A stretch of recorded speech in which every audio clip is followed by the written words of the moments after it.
Michel Franco is one of the most complete and daring filmmakers at work today.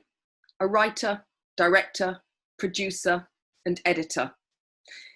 He's been unafraid of tackling difficult subject matter, from forced underground pornography in his debut feature, Danielle and Anna, which played in Directors' Fortnight at Cannes in 2009, to bullying in After Lucia, which took the top prize in 2012's Cannes Uncertain Regards section.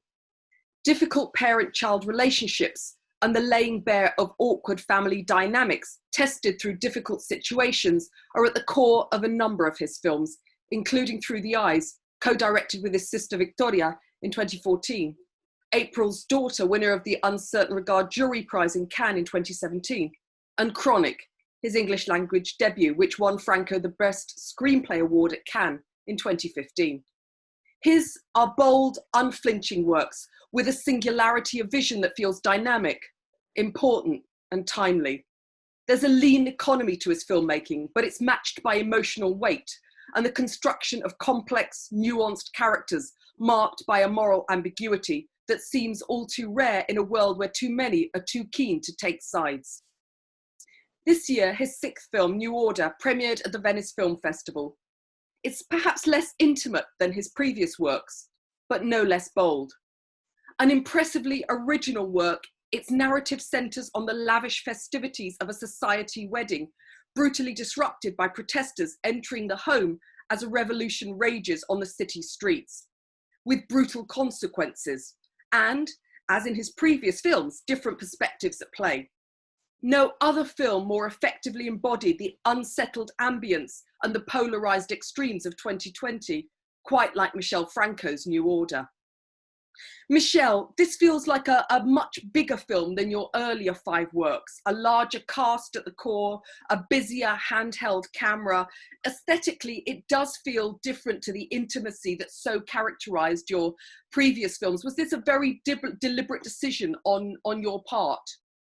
Well, thanks, first of all, for that very nice introduction you made. I wanted to make a film that would study the social dimension on a big scale, that analyzes what's going on in a country, and that's very hard to imagine. It's hard to write because you have to put a lot into a certain, a limited amount of pages, but also then once you write it, okay, how are we gonna shoot this without a Hollywood budget? So the reason why it's handheld and why it begins with a montage that the opening sequence and every other decision and the, I don't know if it's a montage, but the compositions in the middle part of the movie where we show the aftermath with still compositions, everything was planned and made to serve the script. So it's a bigger movie and less intimate, as you were saying, but not because I was hungry to make an ambitious movie. I think when filmmakers say, I want to grow, I think that's a mistake. I think you should simply do what's, the next movie. And this, I had to do this, and this was, along with my cinematographer, who I have a close relationship with, we figured out this was the only way to make the movie, and it was quite hard. You've just talked about your cinematographer, Yves Cap, and you worked with him previously on April's Daughter and Chronic. And April's Daughter, again, was a film that prioritized different points of view. How did you begin collaborating with Cap? Because, of course, he's worked with Bruno Dumont, Claire Denis, Cedric Kahn, Patrice Chéreau. Tell us how you began working with him and why you chose him to work on Chronic and have remained working with him since then.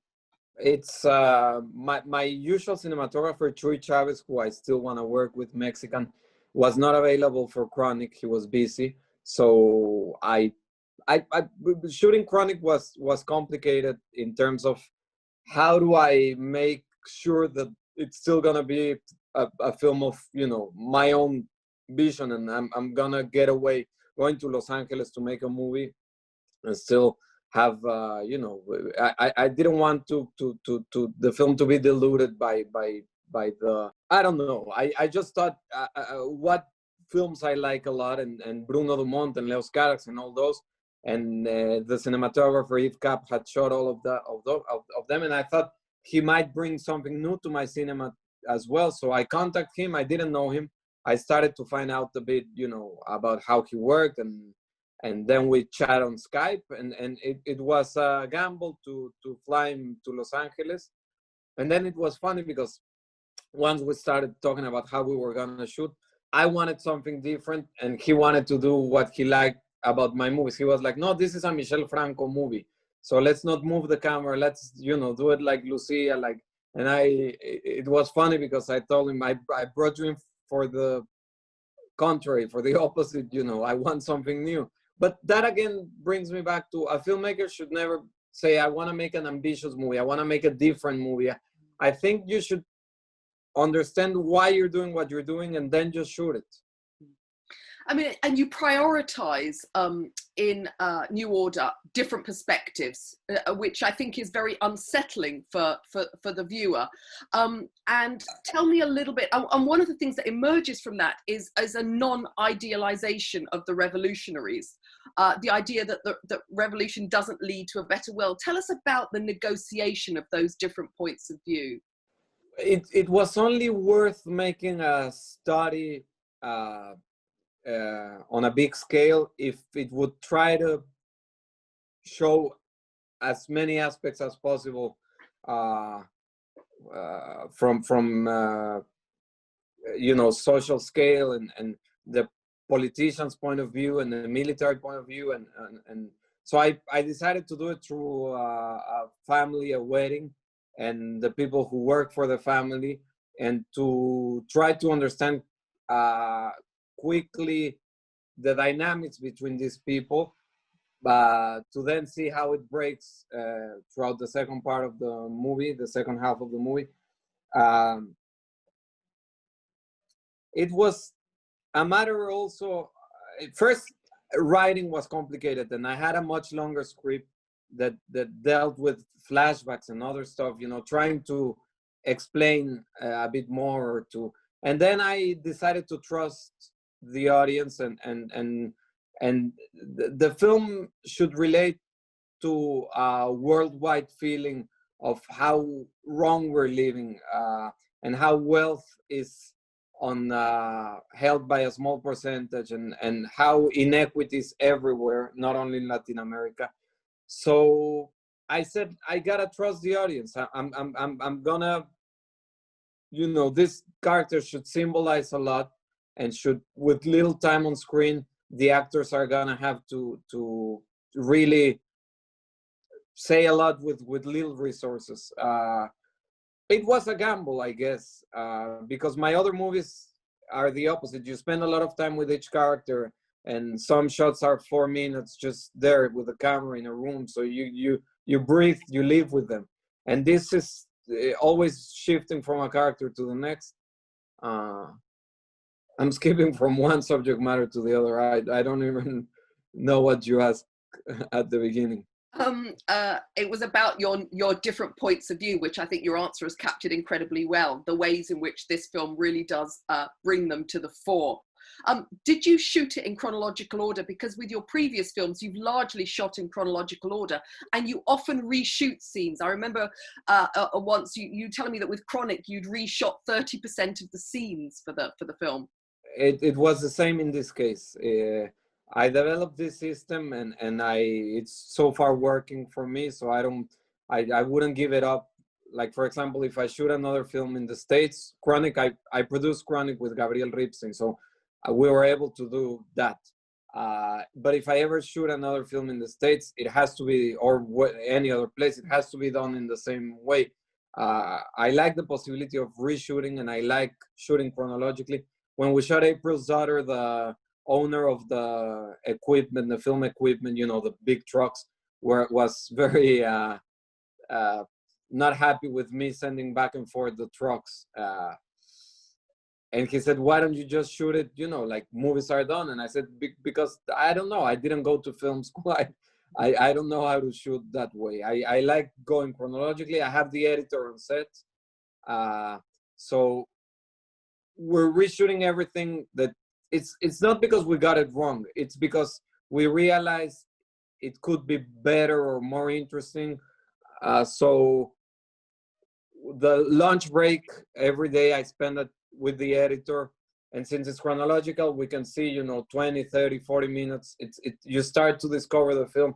Of course, that later will change. This Nuevo Orden was a year of editing, so whatever we finished on set changed, of course, throughout a year of hard work. And how finished was the film before COVID hit? I mean, did it delay completion? What was the impact of COVID on the film? On finishing? It helped the movie in terms of I thought the editing was done, and I was ready to rush into post-production. The BFX were had been working for months, several months in Paris, because my cinematographer is based in Paris, so he was pretty much in charge of all that technical and creative aspect of the movie. So it gave more time to the visual effects, but mainly it was important that I kept editing. My sister, who you mentioned, I co-directed a movie with her. She's the one who understands better what I want to do and how my movies can be improved. And the editor and I, we were sure that we were done. And she said, you got it wrong in many parts because it's over edited. You're thinking too much, and you gotta go back and edit from the gut. And she was right. So COVID helped in that way. And there was a lockdown in Mexico, but I never stopped working because the editor and I could, just two people in a room. So that was good. I'm glad we went to Venice and the film arrived to its final form. Yeah. I mean, my colleague Jonathan Romney, when he saw the film in Venice, described it as having the dystopian lucidity of G. Ballard and the icy rigor of Michael Haneke. I mean, it's not the first time your work has been compared to Michael Haneke. Yeah, and of course I'm always flattered because he's a fantastic filmmaker. I think I like him and Lars von Trier and many other directors, but those two to me are giants of our times. I like Nurit Bilge Ceylan and I like Pedro Costa, and I like but my cinema might be closer somehow. So then again, it's my sixth movie, and I could understand how my previous work was compared to Haneke, but I don't think New Order is similar to any movie altogether, and I like that. I'm proud about that. And even I and my production designer, we're not working from references, or this was really a gamble, and we really didn't know what we were doing, so to speak. I mean, I think one of the strengths of the film is a characteristic of all your filmmaking, which is the way in which you show but you don't tell. And by that I mean the wedding scene is, for me, a wonderful lesson in how you're able to portray the whole culture of bribes and corruption in those upper echelons of Mexican society, just by stuff that is absolutely normal, that they think that the wedding is a space to be doing those deals. I mean, it's a wonderful way of showing how corruption underpins the whole society. But I think that's a characteristic of all your work, the showing rather than the telling. The corruption and the way these people behave, and the way classism and racism and every other thing that I wanted to shoot it like almost taking it for granted, like as if it's a natural thing, because in Mexico it's the daily bread. So we don't even see how wrong it is that we're living. But again, not only in Mexico, it's not a coincidence that Parasites and Joker came out. I had already finished my movie and those came out. I think everybody understands these things. So with small gestures and trusting the audience, you can achieve a lot, and that's why I hate this TV series bullshit that is entirely anti-cinematic, because when people explain you why series are great, they tell you because you have a lot of time to understand the characters, and that's bullshit. Cinema is about saying a lot without words or with little resources, and you know, I that I want to keep working that way, and it doesn't mean I wouldn't do TV one day or whatever, but it's beautiful to try to say a lot with little and to trust the audience. I mean, I remember years ago when we were talking about After Lucia, you mentioned, I never try and explain everything in my films. And again, I think that's a characteristic that runs through all your filmmaking, that you let mystery remain. There are things we will never know as a viewer. And I think your films are all the richer for it. And again, how much damage Save the Cat and all those silly books have made to cinema. And the fact that every filmmaker, not every filmmaker, of course, but most filmmakers from most countries are trying to be Hollywood, and the rules are within the first 5 minutes of the movie, everything has to be clear. Who's good, who's bad, what are the goals? Jesus, let's not even, waste people's time if it's gonna be like that. Tell me about where you start with a film. Because you're an incredibly accomplished screenwriter and you take responsibility for the screenplays of your film. Do you begin with a theme? Do you begin with a character? You often write with particular actors in mind. Well, every movie is a bit different. Most of my movies begin from personal experiences, which doesn't mean they are biographical. It just means that there's a feeling or an interest, an obsession, a fear that I need to explore, and I write a movie about that. New Order was different. New Order is also personal because since I was a kid, I knew it was wrong. The way we're living is wrong, and when you're a 6-year-old, you ask, but why are people without the basic things that we enjoy, and why are we living a privileged life, and you drive 10 minutes within the city and you are suddenly in a place that is clearly not, things are not right for these people. And growing up apparently means that's the way it is. Nothing can be changed. Yeah, it's sad, but come on, enjoy life. That's what you keep hearing, what I kept hearing when I was growing up. And I think that it's the same everywhere. It's the same everywhere. And Africa, for example, a whole continent completely forgotten, the world simply won't, let's just forget Africa exists. That's the solution people offer. And it's heartbreaking. In this way, New Order is, of course, very personal too. And I belong to that privileged Mexican society, clearly. And I wanted to portray that and how it's wrong in so many levels. I wanted to portray that in a movie. Tell me let's move to the beginning of your filmmaking career and your first feature, Daniel and Anna, where I think we see the signature style of your first 4 films, the static observational camera, the sparse dialogue, a real, for me, a cinema of austerity, only diegetic music. Were you really clear when you were conceiving that film that was the aesthetic, the style that you wanted to go with to tell that story?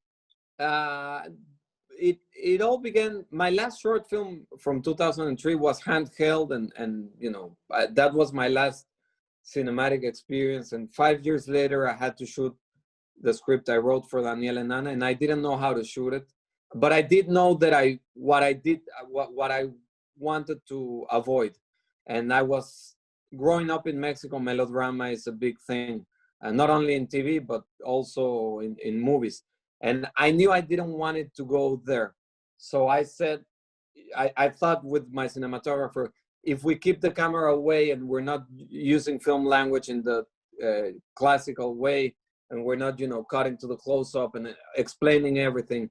And if we're not using music to everything that wasn't achieved by the actors or the camera, you know, just explain it with the music. I just thought I'm gonna make my first movie, and I want it to outstand. I want to gamble, and if it's a terrible movie, you know, I'll live with that. But I don't want to make a mediocre movie, because how many first-time directors are working every year, and somehow you gotta. It's hard to make a movie, and I shot that in 35 millimeters, and it's always expensive. So you gotta use that to make something strong, not just another movie. And again, I was already obsessed.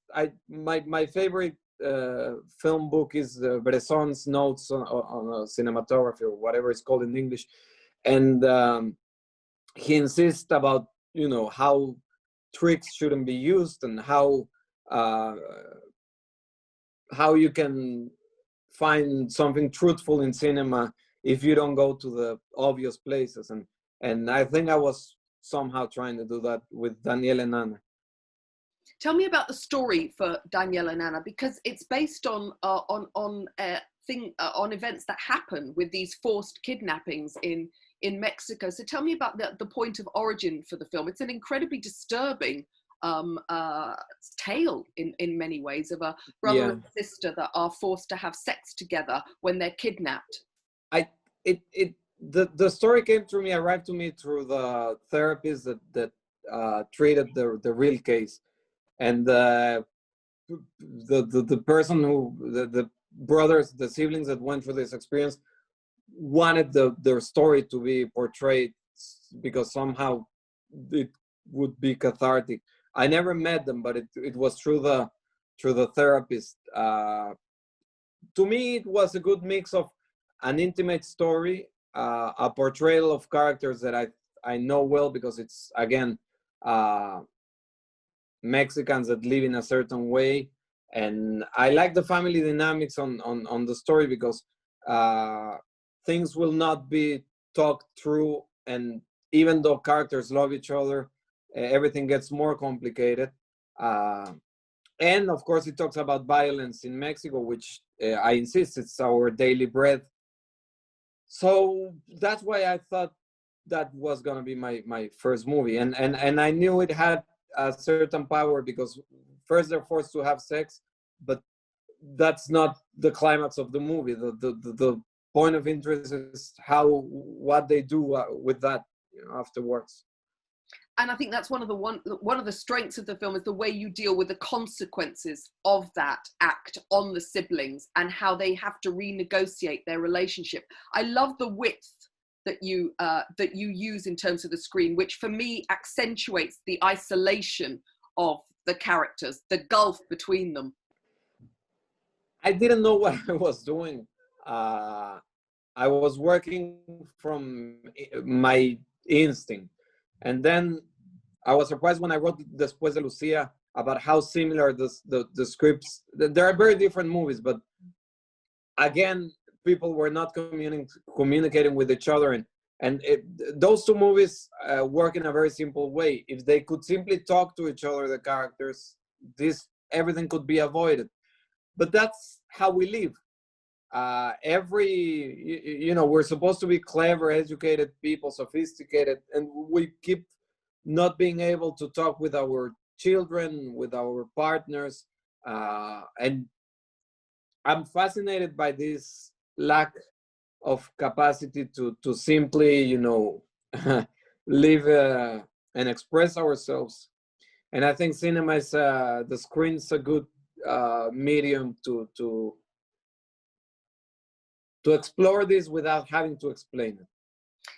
You've just mentioned Después de Lucia, After Lucia, and this was your first feature as producer. What made you turn to becoming a producer on your films, and what's that given you? Freedom, I presume, but tell us. Control, freedom? Yes, control and freedom, absolutely. But it was quite simple. My first movie was a great experience with the actors and with the cinematographer and with the editor, we didn't edit 3 movies in between, but now we're working together again. But every other aspect from the movie was a horrible experience. Was extremely complicated. We had a huge crew, so money was being wasted on things that were not on screen. I wasn't allowed to shoot chronologically. What I just said, I wasn't allowed. I had to keep asking for permission and excusing myself and explaining to someone else. And I think the film works, Daniel and Ana. I'm proud of it, and it's a decent debut movie. But I knew that if I kept doing movies that way, I wouldn't go far, and it was painful. It was painful, a horrible experience, and people kept the crew. The crew was good. Like the people that were close to me were good, but the bigger scale was terrible. So anyhow, I realized even with a smaller budget, I rather rely on my own. I rather blame myself if things are not working than having to be on the phone with someone. I don't like asking for permission, and well, I'm repeating myself, but that's why I became my own producer. And Después de Lucia, we shot it with a tiny budget, but nevertheless we shot 9 weeks. I reshot this system of reshooting. I developed it there. Well, actually, I developed it with A Los Ojos, co-directing with my sister that movie. That's where I really learned how to make my movies through the eyes, A Los Ojos. But it was a year and a half of shooting through the eyes because it's half documentary, so it's different. Después de Lucia was a regular shooting, only done with little money, but still I reshot everything I want. I did everything I wanted. So I learned that, and it's my most successful film. I mean, probably New Order will be more explosive than that. It's proving to be more than Lucia, but it even turned into a commercial movie, so to speak, because in Mexico it sold 1 million entries. So I shot a movie with a tiny budget. We shot it with a 7D camera, that photo camera. And nobody cared about the technical aspects. People were just moved by what was portrayed on screen. So after that I even started producing movies for other directors, because it became it's cinema works that way. It went from nobody believing in me and nobody listening to me and having to work with tiny budget to a lot of trust and to a lot more attention. So that was very satisfying. I'm going to return to your work as a producer later, but tell me about, I mean, you've talked about the success of After Lucia. For me, the performances are just extraordinary. Tessa Ia as Alejandra and Hernan Mendoza as Roberto, her father. Rarely have I seen such a fabulous portrait of grief. His grief numbs him, and there's something about what he can't articulate, what he can't say. So tell me a little bit about the casting, because I think they're both extraordinary in the film. It was, I agree with you. I think they're great. It was pretty much the first movie of both of them. Hernan is now after that movie he became a film actor, but before that he worked on stage. He was one of the most respected on stage actors, but I don't know if because of his physics or he worked on TV too, just to make a living, but like in soap operas, in telenovelas. And somebody, the actress mother told me, because again, the part was rejected by important Mexican actors. So she told me, you should see this guy on stage. So we went to see him and I was fascinated. And I just gave him the role immediately. I gave him the script and said, if you want the role, it's yours. There's no need for casting or anything. And the first few days of shooting, he came from stage, so it was hard. I told him, you're gonna hate me because I keep saying don't do this, don't do that, like restraining him, but at the same time telling him, you gotta trust the camera, and you all those emotions will, trust yourself and trust. And he was not annoyed, the opposite. He liked the amount of attention that I was giving to every small detail. And Tim Roth, when he saw the movie and gave us the award in Cannes, the first thing he asked is, who's that man? Like, who's that actor? Because he thought, he's like a star or something. Not a star, like a huge, he must be a huge actor in Mexico. He was totally unknown. And for Tess, I wrote the part. She's the sister of Nayan, of the lead of New Order. They're sisters. So again, I know Tessa since she was very young. And I wrote the part specifically for her. And I kept asking questions about, would teenagers do this or not? How do you talk to your friends? All the bullies, everyone that's bullying her on the movie, they're her real friends in life. So a lot of improvisation, a lot of playing around with real feelings, and that, I think that's why it works. I think that's another wonderful part of the film, is the way you portray that teenage world where the adult presence is minimal. They police themselves. They're in a little bubble, and that, I mean, that works beautifully. It's wonderfully nuanced in the film, and you know what it leads to. In this case, is almost a Lord of the Flies situation. Yeah, people mentioned that movie too, which I'm flattered about. I guess I wanted to make a study about martyrdom. You say it that way. What would the girl do to, in her mind, help the depressed father? And of course, she makes a lot of mistakes. And that took me to wanting to make a study of teenagers, the way they relate. Because something I wasn't entirely satisfied with Daniel and Anna was, I think it's a little, I could have gone deeper into the teenage world. So in Daniel and in Después de Lucia, I was determined to go, really into it. So I think it works as a study of these dynamics. People tend to describe it as a film about bullying, but bullying only begins halfway through into the movie. It should be about many things, about grief mainly, and about the lack of communication, but it should really be a study of teenagers too. And I like what the kids did on screen. How do you work with actors, Michel? Because you were talking about the importance of A los ojos, through the eyes, which you worked with your sister, Victoria. And that film, like New Order, features Mónica del Carmen, who was an actress who also was primarily known as a stage actress before you cast her in Through the Eyes. So tell me about how you work with actors, because again, hers is a terrific performance. And again, you have children in that film, slightly younger, on the cusp of the teenage years, moving into the teenage years. Tell me about that film.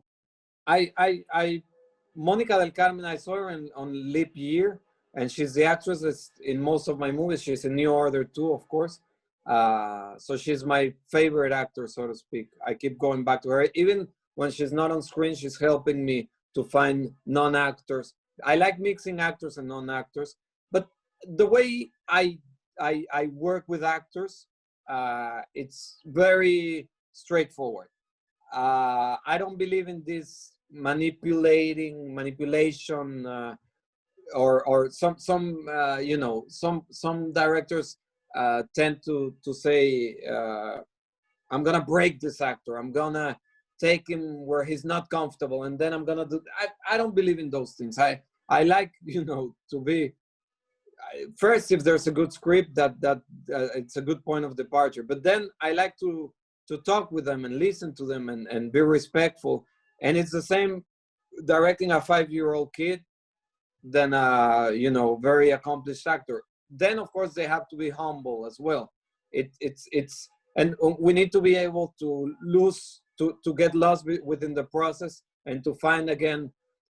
I'm a director that's never afraid to say on set, this is not working, this is poorly written, I'm not satisfied, I don't know how to do it. So I'm not pretending to know everything. And of course I believe it's a matter of, film is a collective effort. So with actors, I'm very straightforward. And I don't direct in a different way. For example, a complicated sexual scene, or it's tricky because then people think that the smaller scenes, those are easy to shoot, and sometimes those are a lot more complicated. So every scene is treated with the same amount of concentration. Of course, you know, if I'm shooting a sex scene, I'm careful to have a close environment and all that. And actors trust me to a great extent. For example, in New Order, the opening scene where Nayan is covered in green paint and she's naked on pretty much on the street, that was not on the script. Not the fact that she was naked. And talking with the cinematographer, we said, that would be fantastic, but will she agree? It took 3 minutes for her to say, if you think we need it, then go ahead. So it's all about trust. It's all, and they need to open themselves up. And I like working with the same actors time and again. Whenever I'm asked, who do you want to work with? I just want to go back to my actors, and of course to discover new ones. But I like the fact that it's a family. And what role does improvisation play in terms of you know, you bring a screenplay? Was the screenplay very different for something like Through the Eyes, where you're working with your sister, to something like Chronic, for example? Tell us about the differences between, you know, do you have different, or is it a similar, do you still leave a degree of freedom for the development of the screenplay through the filming process? Through the Eyes was done with treatment, a 3-page treatment. There was no script, because the whole idea of that movie is not imposing to homeless people in Mexico City, of course, just to understand how they live. Again, to make a study of homeless people through the look of Mónica del Carmen's character, who's a social worker.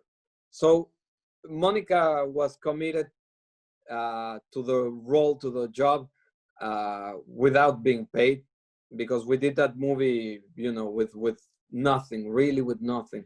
She became a real social worker. And my sister and Mónica went 6 months to the streets to start, you know, so people would get used to them. They were spending 8-10 hours, first only talking, then recording.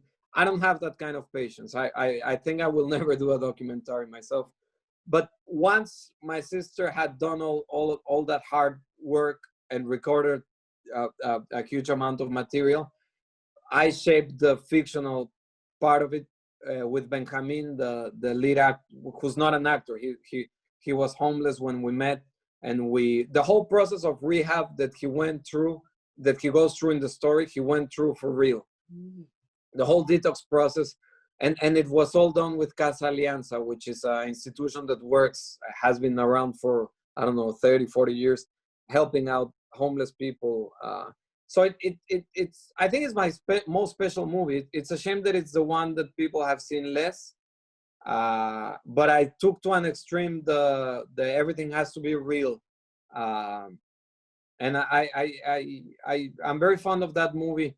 It because of my poor decisions on letting it go and accepting certain invitations and not others, I take the blame on the fact that it's not. It didn't receive a wider release, but I think people will find it throughout time. I was always hoping to have a more successful movie, which now might be New Order, because then people will also probably look back into my other movies, and that would be great, because every movie has been, especially that one, such a hard task. And you talked about learning a lot about filmmaking when making that film.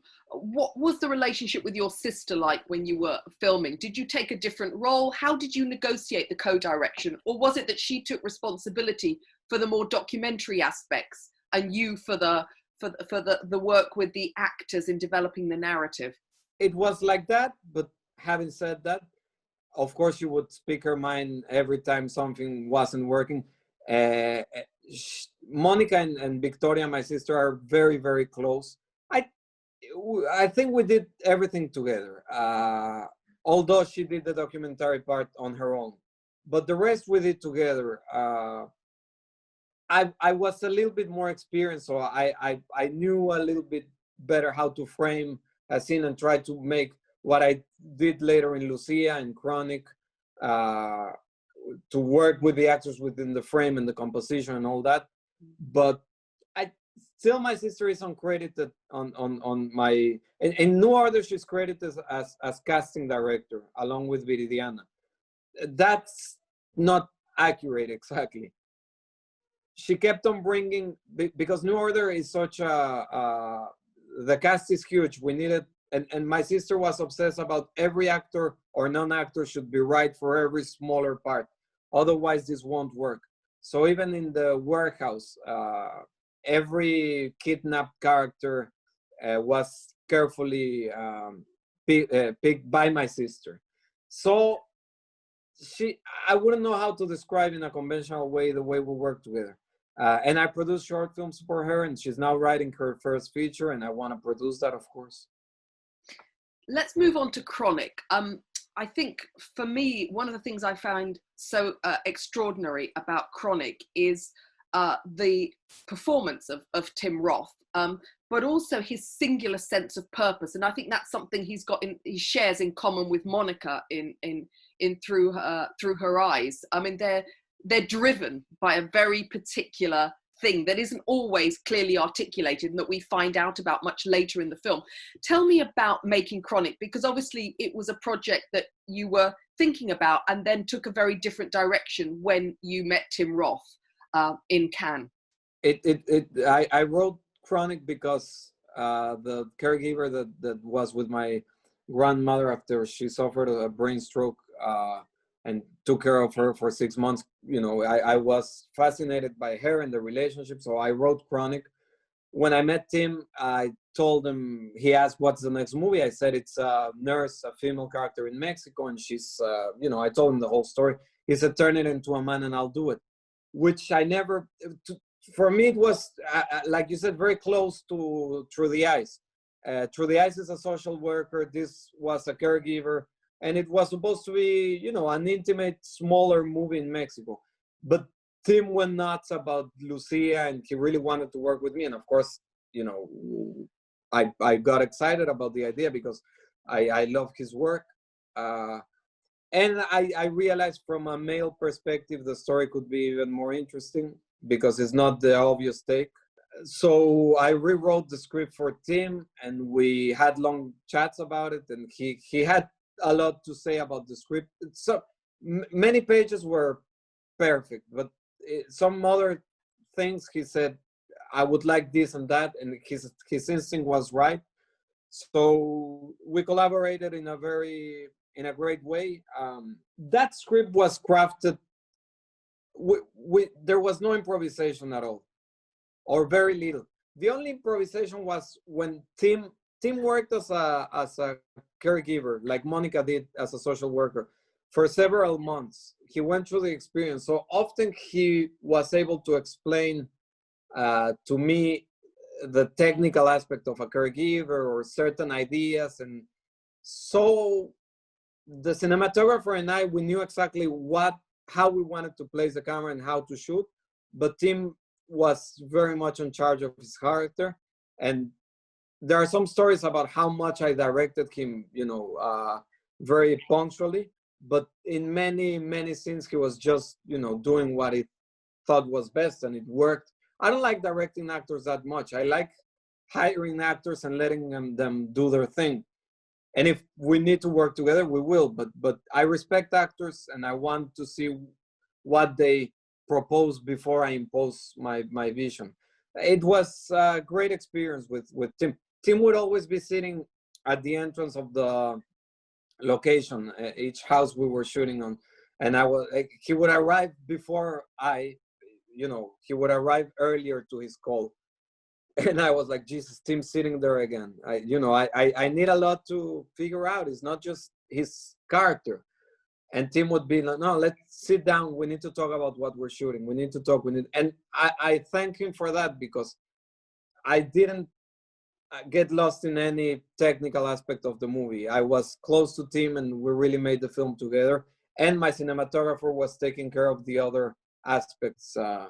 So I rely heavily on people, as you can see. I don't pretend to know everything. I hate that approach on cinema. But I think, you know, one of the things for me, again, that I see lots of similarities between Chronic and Through Her Eyes is that they're both films that are unafraid to ask questions of the moral choices the characters make and the consequences of the situations that they find themselves in. And that makes for complex, interesting cinema. Yes. In life, it's always clear what's right and wrong. But then when fiction is treated in a simple way, it's not interesting. And I like the gray area. I like facing the audience with what would you do in that situation. For example, when Tim's character in Chronic helps Marta because she wants to end her life because she's a terminally ill patient, he knows he agrees with her and he wants to help her, but that doesn't mean it's not painful, and it triggers it brings back his personal traumatic experiences. But I don't want to explain it. I want the audience to go through it with him. And in Through the Eyes is even worse because the character has to betray she's a social worker and she's supposed to help people, but when her own child needs a solution so he won't lose his sight, she makes something terribly wrong. But what would people do? You know, honestly, what would people do? I like facing people and facing myself with the ultimate difficult decisions that one eventually will have to make in life.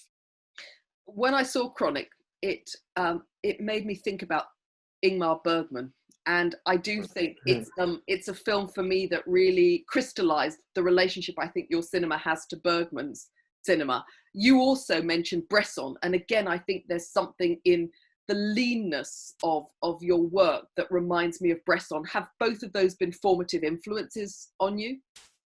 Well, I'm thanks for saying that, but of course I would put myself a million miles away from those masters. But yeah, to me, Bergman and Bresson are two of the best, absolutely. And I like Buñuel a lot too, but I don't think my filmmaking has a lot to do with Buñuel, unfortunately. Oh, maybe New Order. Maybe New Order. Maybe New Order. Yeah. Buñuelian film, I think, is New Order. It's been said a bit. It's true. With Viridian and Discreet Charm, maybe. I don't take myself too seriously. I think the minute a filmmaker believes, you know, if I think I'm great, and if I assume that I know what I'm doing, I think that then I'm lost immediately. And I thought about New Order for 6 years. Chronic was a long process too. Chronic, my grandmother passed in 2010, and I finally shot it in 2014. And I made Through the Eyes and Después de Lucia in between. So I was really into others. But I think once it's time to okay, I'll go get into the next movie, I have to dive into it. And I don't think about my previous work. I don't think about references. But I've seen not every Bergman movie, but almost all of them a few times. And I'm obsessed with Bergman. I think the insight he had about human behavior and the human soul, but at the same time being deeply cinematic, simple and profound. I mean, he's the ultimate master, of course, Bergman. So how did you, I mean, you talked about not going to film school, but you made a number of shorts, you made commercials. Is that how you honed your craft? You talked about the importance of reading Bresson's work. Are you a filmmaker that in effect learnt your craft by doing? I don't believe in film school anyhow. That doesn't mean film schools shouldn't exist, because they work for some people. I would have liked to go to film school when I was younger, but when I shot my first film, 8 movies were done per year in Mexico. So my father was very concerned about, the obvious, how will you make a living? So advertisements seem to be the solution to not be too far from what I really wanted to do. Of course, I hated advertisement.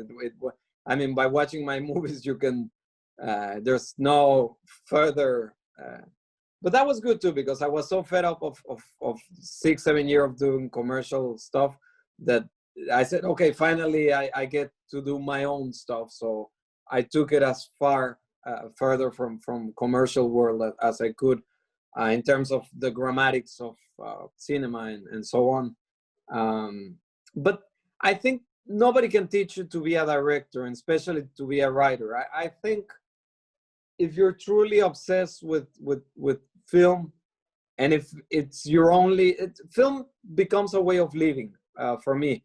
I don't know if it sounds depressing or interesting. It depends on how much you understand these obsessions. But every, for example, I was kidnapped once in Mexico. Express kidnap, they call it. So I was held for 7 hours going to ATMs. It's a fun story if I would tell you the details, and it's a horror at the same time. I was 21. I was already making short films. And first, of course, I panicked, because I thought I was gonna die. And the only way to calm myself and to not lose my mind was pay attention to every detail, listen. They wouldn't let me see, but try to remember everything that's happening, because you will use this for your writing someday, even if it's not again, I'm not working on a autobiographical. I didn't shot a movie about that, but maybe for Daniel and Anne it helped, and maybe for New Order it helped. So every, living for me is always material for work. And but I think that's the way writers work too, like novelists. Philip Roth is one of my favorite writers. Everything has to do with his world and himself, and I think that's the difference between serious filmmaking and just bullshit non-important filmmaking. I'm not saying mine is important. I'm just saying the right approach. Sometimes I talk to big directors, friends of mine who are accomplished Hollywood big directors with huge houses in Los Angeles and so on, and they tell me, they complain about how they don't have full freedom to work, and they tell me, wouldn't you like to make at least one masterpiece? When will I make my Bicycle Thief? They ask, and I said, you never, man, because you're making movies that are $60 or $100 million with of course that's not gonna happen. But if you take film as a personal thing, and that's I'll just finish by saying nobody can teach you that. After Chronic, were you not tempted to make more work in English? Because your film After Chronic, April's Daughter, was shot, you went back to Mexico and you made it in Mexico. Did you ever think about it as an English language, potentially as an English language film? I did, but I hate meetings and pitching and I was not, and I still don't want to go through that ever if I can avoid it. And Los Angeles, it's all about meetings and meetings and meetings, and you feel that you accomplish something by, I had a great meeting. So I'm not into that. And in Mexico, I can control things a lot more.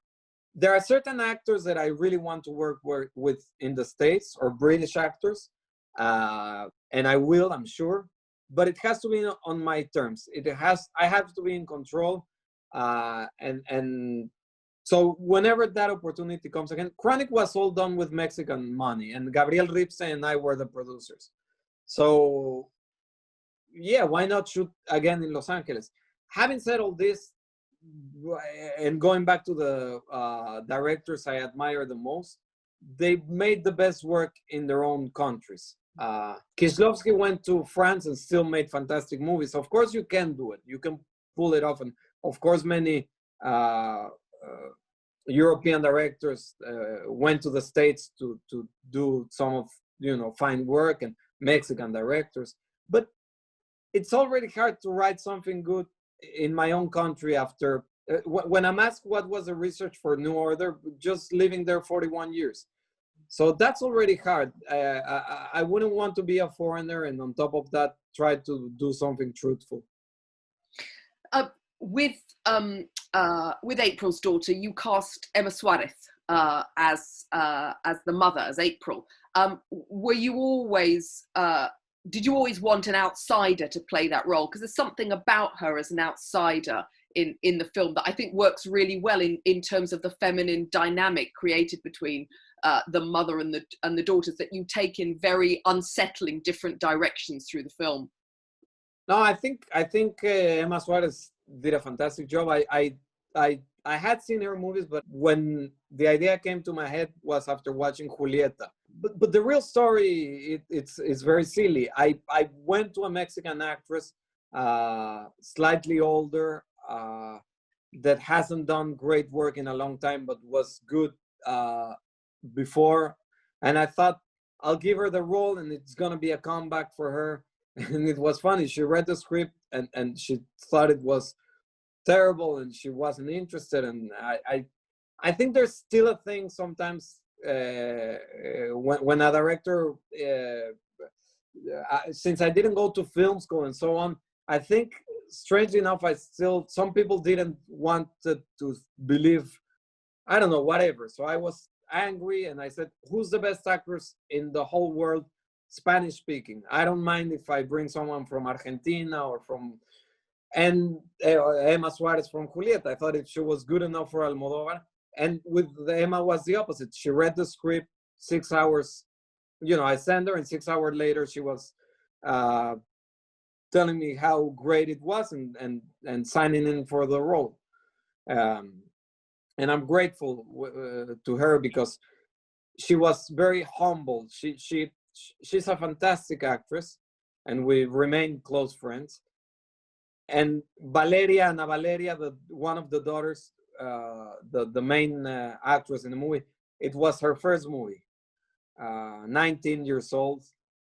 And Joanna Larecki, the other daughter, also, she's not like a star in Mexico. She's a fantastic stage actress.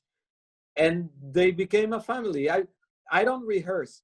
We just read the script. But a week before shooting, I put them in the house where we shot most of the movie in Puerto Vallarta.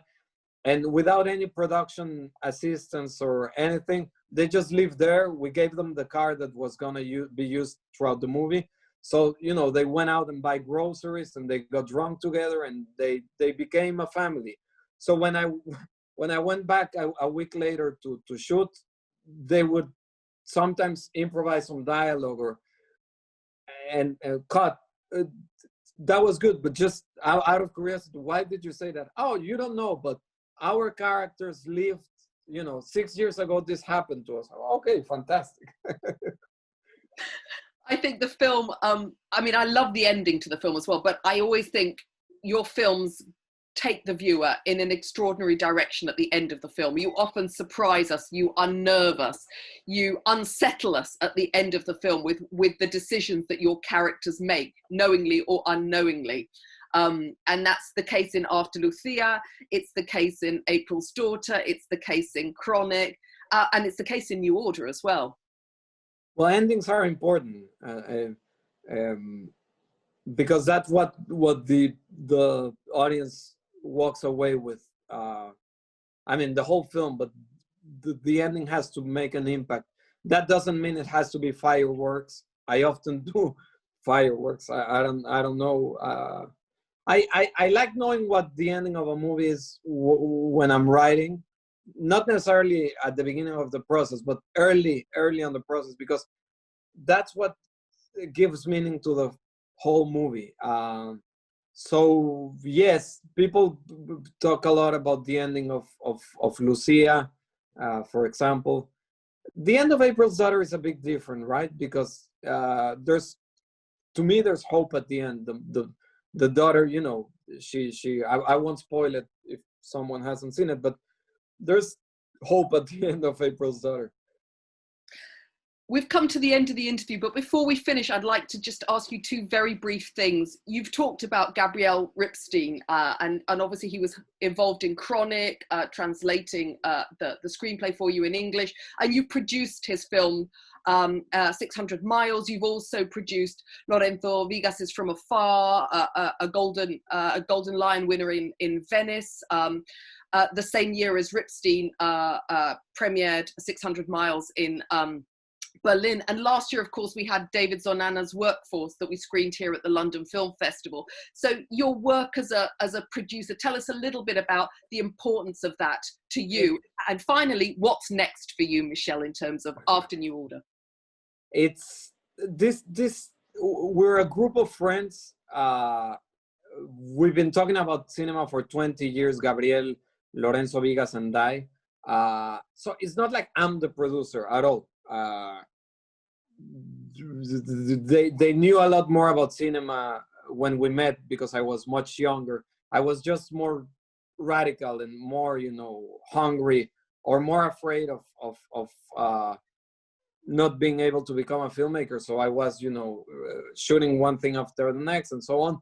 So with the success of Lucia, it was easy to shoot Chronic, to find the money, and Tim signed in and everything we talked about. But also financing became a little bit easier for a limited extent of time. Then it was complicated again. But I used that window to produce with these friends. I'm not a producer that will read scripts. I never read scripts that are sent by someone I don't know, because shooting a film with someone, it's a very intimate process. So I only do it with close friends, and my role as a producer is just what they do when they produce for me. I help them out to make a better movie. So it's a very horizontal, so to speak, relationship where we depart from the fact that the director is always right and has the last word. So we do whatever he needs. With David Sonan, it was slightly different, of course, because he's way younger than I, and he was my assistant for years. So it's a different thing. But again, with David, I was never on set. I visited, I told him, this is your movie, so good luck. And I'm here if you need me. And I gave him many, many notes on the script and many more on the editing. And he would reshoot things up after our chats. So I would kind of guide him. But it's, I'm not many producers truly believe in the fact that film is a director's media, and not it's not show business or any bullshit like that. And it's not about all your previous experience. It's about understanding what every movie needs particularly. So you cannot impose a production system into a movie, and you cannot force a director into anything he doesn't believe in. And what's next, Michel? What comes after New Order for you? I got something, but I won't tell you what it is. Well, then we'll have to invite you back to the London Film Festival so you can show it to us and tell us about it next time. Michel Franco, thank you so very, very much. Thank you so much. And I'm glad that people will be entertained by our chat, and hopefully they will watch the movies they haven't seen of my work. Thank you so much. See you next year.